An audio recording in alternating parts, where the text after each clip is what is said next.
porque tenemos comunicación con el portavoz de las Fuerzas Armadas de Israel, de las Fuerzas Militares. Es un buen amigo de la W, nos atiende permanentemente. Me refiero al capitán Ronnie Kaplan. Capitán Kaplan, buenos días. Hola Julio, buenos días, ¿cómo están? Pues viendo esas imágenes cada vez más preocupados y más angustiados por lo que está sufriendo Oriente Medio por cuenta de esta confrontación entre Hamas, Hezbollah y, por supuesto, Israel. Yo quisiera preguntarle sobre un tema que es prioritario en esta discusión, y es el tema de los rehenes, de los secuestrados. ¿Cuántos son? ¿Qué se sabe de ellos? ¿Por qué la cifra cambia? ¿Por qué las nacionalidades cambian? ¿Hay especulación sobre esto? ¿Qué nos puede usted confirmar de manera oficial? La realidad, Julio, que en este momento son 240 secuestrados. La razón por la cual el número se fue actualizando es porque nosotros desde el Ejército hacemos muchos contralores y como se dice, contrastamos toda la información antes de ir a la familia y decirle que su familiar está secuestrado. Los primeros días también encontramos varios cuerpos también de gente secuestrada que fue asesinada, que quedó del lado de la verja, digamos, de la valla, del lado de la franja de Gaza.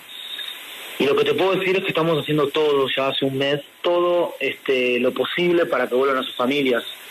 Ese es nuestro objetivo central, junto con el objetivo de desmantelar al Hamas, tanto en su infraestructura militar como en su infraestructura gubernamental.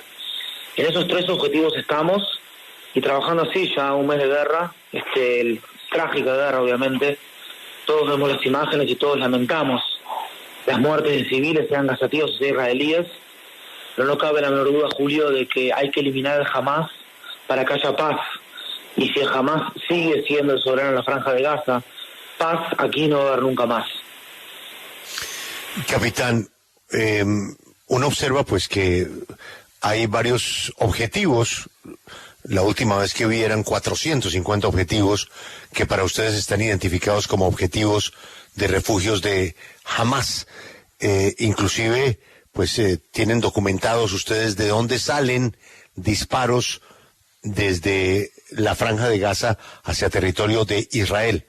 Pero sigue la gran incógnita sobre esa leyenda de los túneles y de esa ciudad subterránea que hay debajo de la ciudad de Gaza City. ¿Eso ya ustedes tuvieron acceso? ¿Ya pudieron confirmar que sí existe una ciudad subterránea? ¿Lo de los túneles han podido entrar? ¿Qué nos puede contar?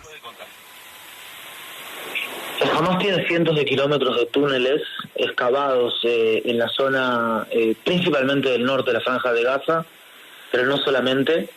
Son túneles de concreto, material que se había en realidad enviado por parte de la comunidad internacional para la construcción en la franja de Gaza. Eso pasa por intermedio del pasaje de Kerem Shalom de Israel durante años, y lamentablemente el Hamas lo usa de forma cínica para de alguna manera defenderse en este tipo de casos, poner depósitos de cohetes, lo pone en los lugares más ocurrentes, por decirlo de alguna manera. Es decir, hemos mostrado cómo lo pone debajo del Shifa Hospital, del hospital Shifa, que estamos muy cerca de allí también, y lo utiliza justamente para cuarteles militares del mismo Hamas, y es difícil llegar a esos lugares porque hay que ingresar caminando y hay que luchar cuerpo a cuerpo dentro de los túneles. Además, también en muchos casos pasan por debajo de edificios civiles. El otro día, por ejemplo, cuando calzamos la posición de Ibrahim Biari, un architerrorista en la zona de Jebalia, vemos cómo alcanzamos la posición del túnel, pero después se caen al lado o se desmoronan parte de dos edificios, porque el túnel pasaba por abajo. Y esa es la dificultad, y esto es lo que vemos, cómo Hamas utiliza a toda su infraestructura civil y a sus civiles, al fin y al cabo, como escudos humanos de forma constante. Y para cualquier ejército del mundo es muy difícil luchar de esa manera cuando un grupo terrorista está mimetizado allí, ¿no, Julio? Sí. Sí, capitán, ¿dónde se centran ahora mismo los combates y qué tanta resistencia está poniendo Hamás al ejército de Israel en Gaza? Los combates están principalmente en la zona de Gaza City. La tenemos prácticamente rodeada, lo que se llama en términos militares, hicimos un embolsamiento de la ciudad de Gaza City. Y allí los combates son casi, que diría, cuerpo a cuerpo, hombre a hombre. Ellos salen de la boca de un túnel y se encuentran con soldados nuestros, van, combaten, los estamos, como quien dice, primero los contrarrestamos, en este mes podría decir que primero los contrarrestamos, después los contuvimos y ahora nos estamos acercando a ellos. Y ya estamos hablando de, como te digo, o sea, combates intensos, hora a hora, día a día. Creo que el hecho de que hace un rato nomás están cayendo cohetes desde el sur del Líbano hacia Israel, muestra a las claras la identificación del Hezbollah con el Hamas, y también la forma de analizar esta guerra.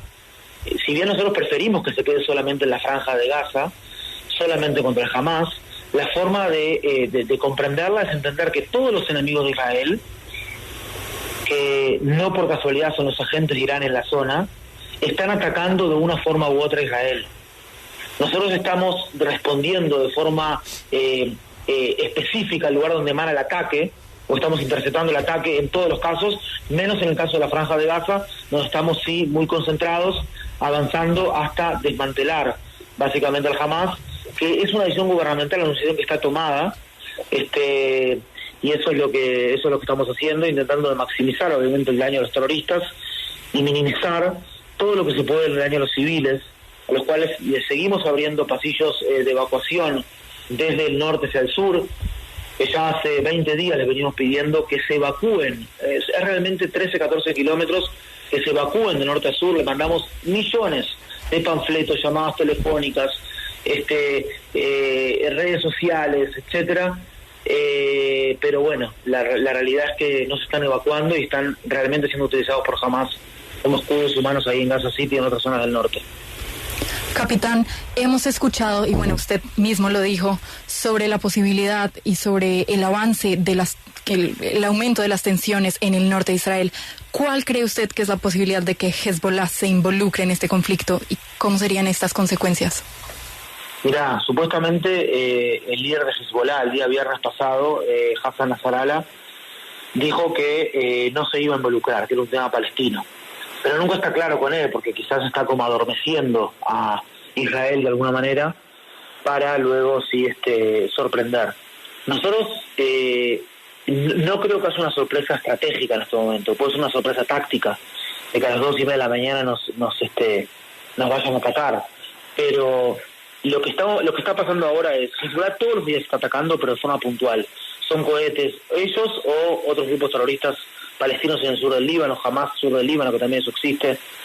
Pero nosotros decimos siempre que Hezbollah es el soberano, al fin y al cabo que tiene el monopolio del uso de la fuerza en el sur del Líbano, más que el propio Estado del Líbano, y esos son los responsables. Entonces son distintos tipos de ataques y nosotros estamos respondiendo a la fuente donde emana el ataque. Le pasamos un mensaje muy claro ya a la población del Líbano y también a la República del Líbano, que no queremos que ellos pongan en riesgo su país, porque lo van a poner en riesgo si entran en esta guerra, para que Hezbollah ayude a Hamas y nos arrastre a todos a una guerra regional donde esté involucrado todo el Medio Oriente. No es lo que queremos. Si nos van a atacar y si nos van a seguir probando, estamos preparados para cualquier tipo de contingencia. Y acá estamos, yo soy uno de 363 reservistas, que ya estamos hace un mes aquí en el ejército, intentando restaurar la percepción de seguridad y la seguridad de nuestra población, que se vio sumamente dañada luego de la masacre de Hamas el día 7 de octubre. Capitán, el primer ministro Netanyahu ha dicho que cuando termine la operación militar, Israel tiene la intención de quedarse en la franja de Gaza. ¿Eso qué quiere decir? ¿Eso es por cuánto tiempo? ¿Y eso qué implicaciones tendría? A ver, ustedes saben, Israel es un Estado de Derecho, es una democracia moderna donde los líderes electos por el pueblo son los que toman las decisiones y nosotros como Fuerzas de Defensa de Israel las acatamos, capaz que las podemos retocar, pero son temas que pasan por el lado de la política. Yo no he visto acá, o sea, no he escuchado en los pasillos una cuestión, digamos, de quedarse en la Franja de Gaza, de conquistar la Franja de Gaza, pero obviamente que tenemos que estar seguros de que todo ese odio y toda esa incitación al odio que hay en la población civil en Gaza, que lo que estamos haciendo sea para un futuro mejor.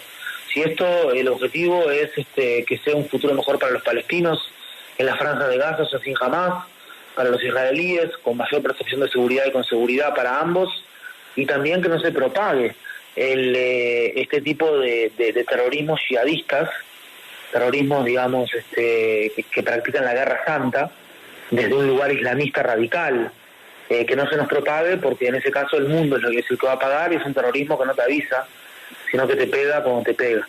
Lo que sí quiero dejar muy en claro con ustedes aquí, Julio y todo el equipo, es que esta no es una guerra contra el pueblo palestino, ni es una guerra contra el Islam, no, bajo ningún concepto. Esta es una guerra solamente contra el terrorismo del Hamás, que para que lo que sucedió el día 7 de octubre no suceda nunca más. No es un tema de venganza, es un tema que realmente de seguridad, de que no suceda nunca más.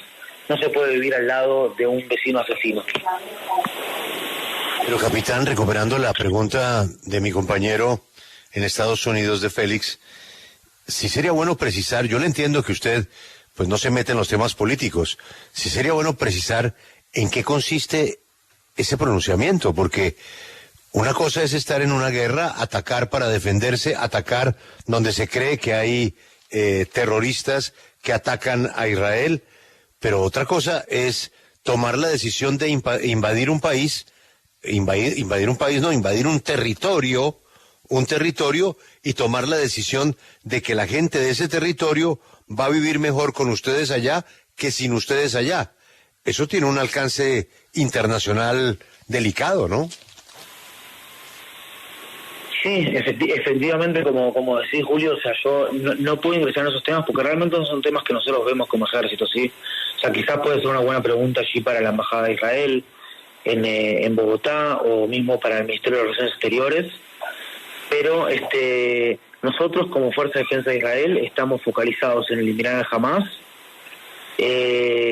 y básicamente vamos a seguir cualquier tipo de directiva, o sea, la directiva política, que creo que también en este momento los políticos están centrados en desmantelar a este mismo Hamás, ¿verdad? Pero repito, yo no creo que haya una intención, o sea, no hay nunca en las últimas décadas y décadas una intención expansionista por parte de Israel, bajo ningún concepto. Solamente hay que tener en cuenta que cuando vos te vas de un territorio, a veces es para peor. Imagínense que en esto, Julio, yo creo que la primera vez que nos encontramos fue en el 2008, no me acuerdo. Tuvimos acá 2008-2009, tuvimos otra vuelta en el 2011, o otra operación en el 2014, después en el 2021, más con la Yihad Islámica Palestina, ahora en el 2024. Es decir, aquí tiene que haber un cambio desde la base, y obviamente que todos quieren que los palestinos sean los que definan su futuro y sean ellos los que decidan qué es lo que hay que hacer. Nosotros no nos queremos meter, pero hay que estabilizar la situación, porque tenemos a un oso grande, llamémosle, por alguna, perdón, no me expresé bien, pero tenemos a un patrón muy importante como es Irán, que está desestabilizando el Medio Oriente desde el año 1979 con la revolución de los ayatolás, y básicamente dejarle un caldo de cultivo para que siga estabilizando no es algo tan simple. Capitán, hoy la primera página del New York Times tiene un artículo firmado por uno de los columnistas más leídos del periódico. Él se llama Nicholas Kristof, y yo cito el New York Times porque es el periódico de la ciudad donde hay el mayor número de judíos en el mundo, la ciudad de Nueva York y sus alrededores. Él cuenta ahí una historia de que él en el 82 tuvo dos compañeros de universidad palestinos, y ellos le contaban cómo pues se iban en bus a la Franja de Gaza, cómo pasaban, el plan era pasar un día en Tel Aviv, pasar el día en Tel Aviv. Y él titula su crónica, que es muy emotiva, diciendo: perdiendo la esperanza y la libertad 41 años después.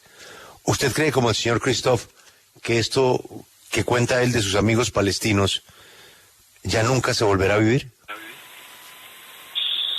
Mira, primero que nada, se trata de, sí, uno de los principales periodistas del mundo hoy en día, y ni que hablar de un medio de prensa tan importante, ¿no? En el año 1987, julio de 1987, cuando se creó el Hamas, el Producto Interno Bruto en la Franja de Gaza era similar al Producto Interno Bruto en Israel. Y fíjate lo que sucede después de, ¿cuánto? 35 años, 36 años, en un lugar y en otro lugar. Un lugar que se fue exacerbando desde el punto de vista religioso, que la religión convirtió a jóvenes que tenían mi edad también, o sea, que son de mi edad muchas veces, los convirtió en asesinos, y que básicamente vemos cómo en este momento se están desarrollando las cosas. Nosotros entendemos que la única posibilidad de que la Franja de Gaza tenga un futuro y tenga una esperanza es que no esté regida por un grupo terrorista, como lo es el Hamas. Que el Hamas en realidad, mirá que nosotros pensábamos, Julio, que esto se podría llegar a moderar. Y esa fue la visión de Israel antes del 7 de octubre, que cambió completamente la concepción de seguridad israelí o la doctrina de seguridad israelí. Si bien no está escrito eso, pero oralmente se puede escuchar, ¿verdad? O sea, que esto se está cambiando. Entonces, si vos no lográs desmantelar al Hamas, si Hamas queda allí, van a traer solamente miseria para su gente. La miseria que trajo el ISIS, la miseria que trajo Al Qaeda en algunos casos, ¿verdad? Y eso es lo que estamos intentando hacer. En eso estamos 100%. Nos damos cuenta que la gente de Hamas tampoco se preocupa de su población para nada, de los civiles, digamos. Pero yo creo, Julio, que no se puede perder la esperanza. Somos gente joven todavía, somos una camada acá de gente joven en Israel que tenemos la esperanza de ver la paz. Y vos sabés cómo se llama el himno de Israel, ¿no? El himno de Israel se llama Atikva, que es la esperanza. Así que en ese sentido, a un judío nunca le va a sacar la esperanza. Pues lamentablemente Christoph la perdió, pero en ese mismo periódico la foto principal es un hospital con el que hemos hablado mucho, el Hospital Nasser, en el sur de Gaza. Dice el reporte del New York Times que la mitad de los hospitales de Gaza han sido derribados. Como usted sabe, hay también un bloqueo a las comunicaciones, un bloqueo al canal humanitario, un bloqueo de combustible, de alimentos, de agua. Bueno, lo que usted ya sabe que es la noticia de todos los días. Pero en el tema de los hospitales, capitán, no hay nada que hacer, al menos en el sur de la Franja de Gaza, para atender a miles de heridos que no tienen nada que ver con Hamas. Mira, nosotros prácticamente los hospitales que me dicen en el sur, no conozco esa información de que los hospitales están destruidos en el sur de la Franja de Gaza. Nosotros estamos constantemente monitoreando la situación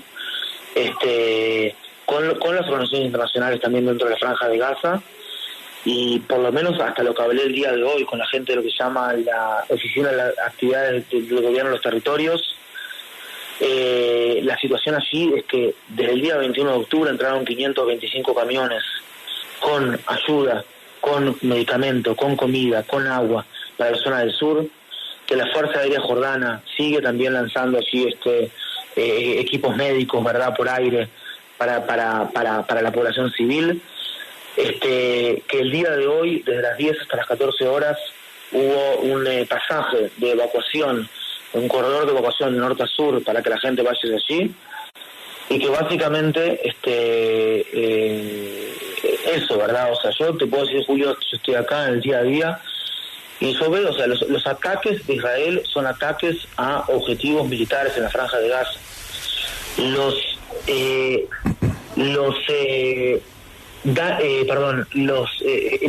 Los esfuerzos para disminuir los daños a los civiles son esfuerzos enormes.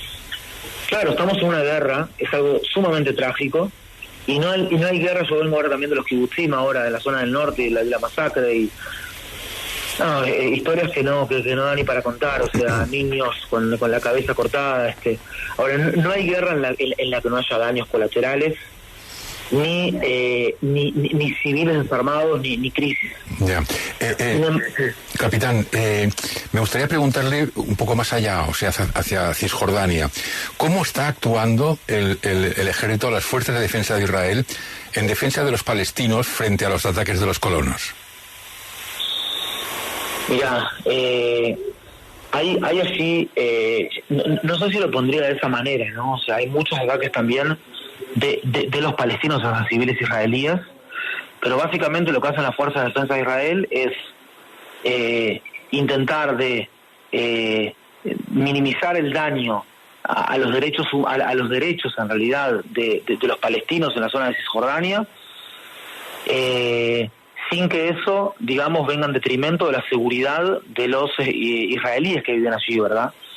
Eso es un poco lo que intentan hacer las fuerzas de defensa de Israel, un tema de proporcionalidad.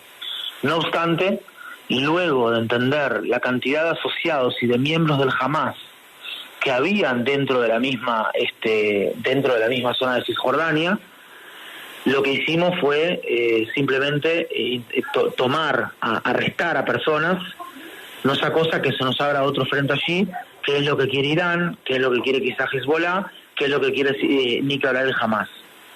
Repito, lo que estamos haciendo nosotros como Fuerza de Defensa de Israel es intentar de impartir seguridad en cada uno de los lugares, sin hacer este mejor, este peor. Eso básicamente. Capitán, ustedes piden que evacúen del norte a sur, pero bombardean el centro, el norte y el sur, y un campo de refugiados 2 veces. Ya van más de 10.000 muertos. ¿Cuántas personas más tienen que morir para detener esta guerra?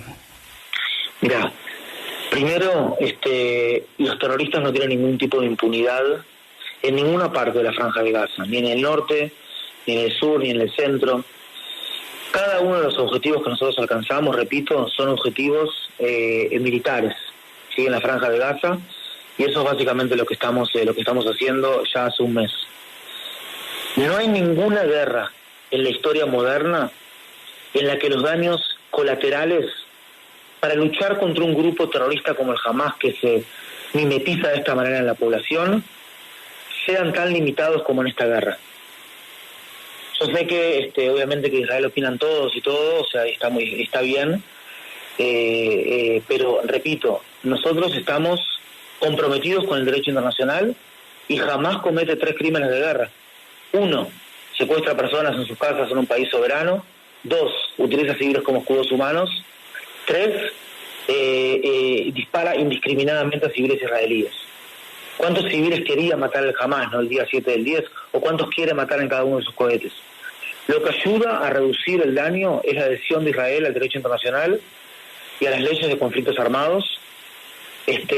Así como te digo, o sea, me cuentan amigos ahora que están dentro de la Franja de Gaza, cuando van a encontrar un terrorista, lo que hace el terrorista, saca decenas de madres con hijos, que hace 20 días les pedimos que se vayan de ahí, a enfrentarse con el ejército israelí. Obviamente que el ejército israelí en ese caso se va para atrás.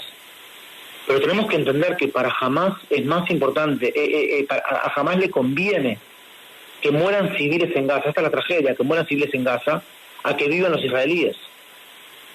Este es el tipo de grupo terrorista con el que estamos luchando. Si mueren más civiles en Gaza, Israel tiene más presión internacional, Hamas sobrevive. La única forma de terminar con esta escalada de violencia es terminar con el Hamas.